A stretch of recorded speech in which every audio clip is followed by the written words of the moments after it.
Broadcasting live from the Business RadioX studios in Atlanta, Georgia, it's time for GWBC Radio's Open for Business. Now, here's your host.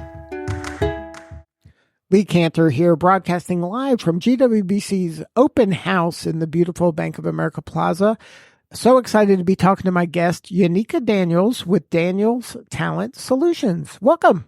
Thank you. I'm so glad to be here today. Well, I'm so excited to learn what you're up to. Tell us about Daniels Talent Solutions. How are you serving folks?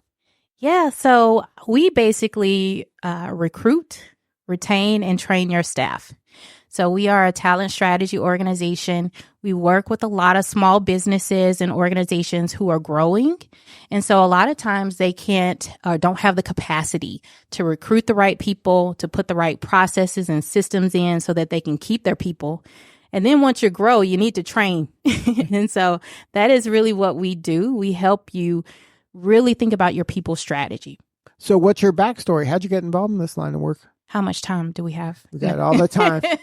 All the time. So my backstory, I actually have an engineering background. I spent about 10 years in corporate America, and I was an engineer helping Fortune 500 companies with their processes, their systems, and kind of along that path, realized that a lot of times organizations forget about the people.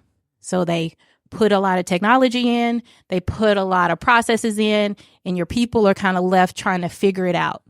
And so I became a lot more passionate about how do we really change systems? How do we make change that sustains? And it really comes down to your people. So about 10 years in corporate America, decided I wanted to shift. And I also wanted to do a little bit more impactful work. And so that's why I kind of got into human resources. So then, do you have a niche, or do you place people in all positions? Great question. Yes. So we are really great at supporting mission-driven organizations when it comes to recruitment and retention. So when we think about nonprofit organizations and adjacent organizations, those that might not necessarily draw the big groups, but they're doing really impactful work, we partner and support those organizations. When it comes to our training, we will train anybody. And so we make sure that your managers can really be leaders. And so we work with any organization around really training their talent.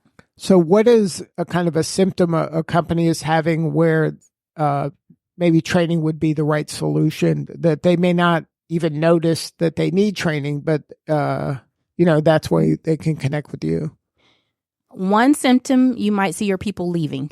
So when you're really trying to think about how do you retain your staff, if you're seeing a lot of people leave, a lot of turnover, you might want to look at your managers and really think about, how are my managers trained to support their staff? What are they doing? How am I investing in that middle level of staff to make sure that everyone is able to get on board efficiently, that the culture is right?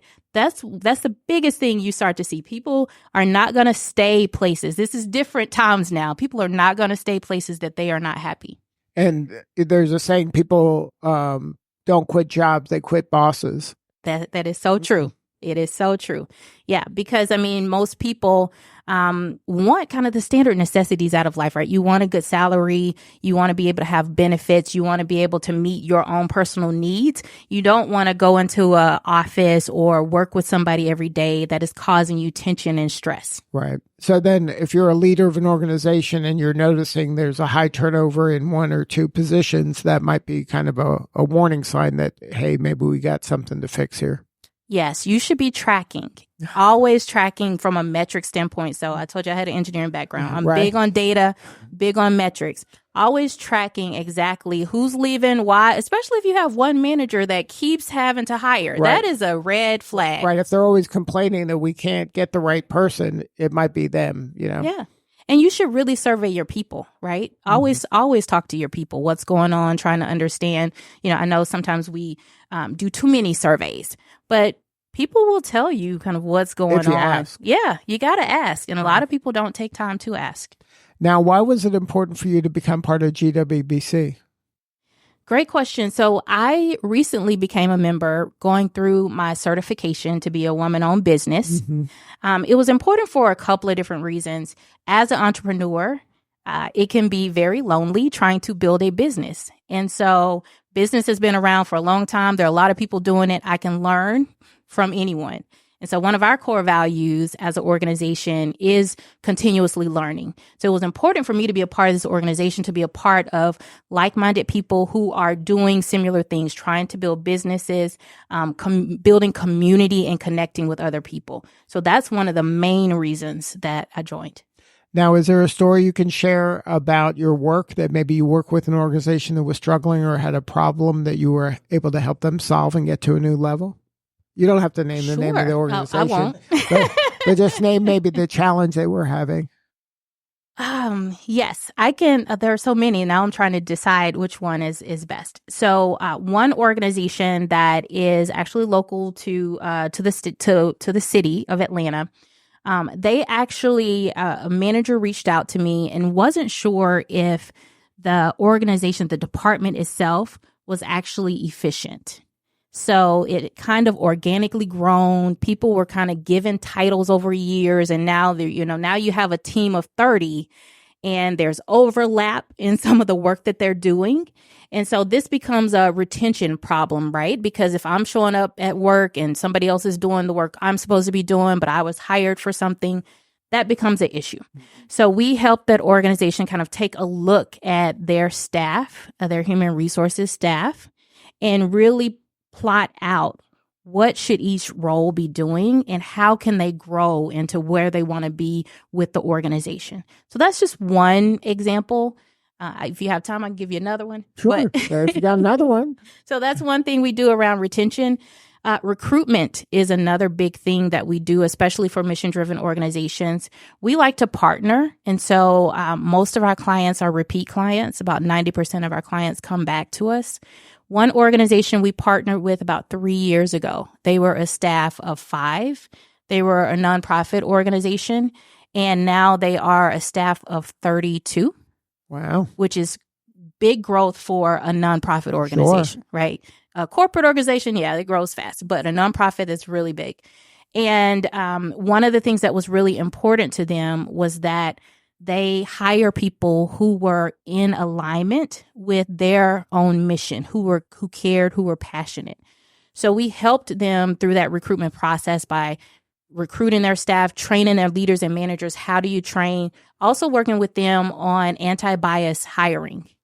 And so those are some of the things that we offer clients when we work with them. We train your staff. We help you not only build, but at some point you kind of need to get rid of us so you can do your own hiring. Right. So we also help you do that, right? And so we can say that the staff that we hired have stayed 2.25 years. And so for a nonprofit, that's great. The national average is about 16 months for someone to stay in an organization from a nonprofit perspective. Now, is there any advice you could share for that organization that maybe is running into retention issues? Is there some low-hanging fruit that they can do to kind of help themselves? Yeah. So low-hanging fruit, we just kind of talked a little bit about talking to your people. Right, surveying.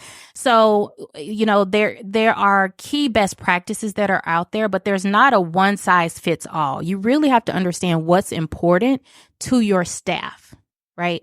And so having focus groups, talking to your staff, bring us in, we'll do it for you, right? And really understand what are some of their pain points? What are some of their needs? It could be that it is a manager training that's needed. It could be that, hey, everybody's trying to get us to go back to the office and I still need a little bit of flexibility, right? So the first thing, low-hanging fruit, talk to your people.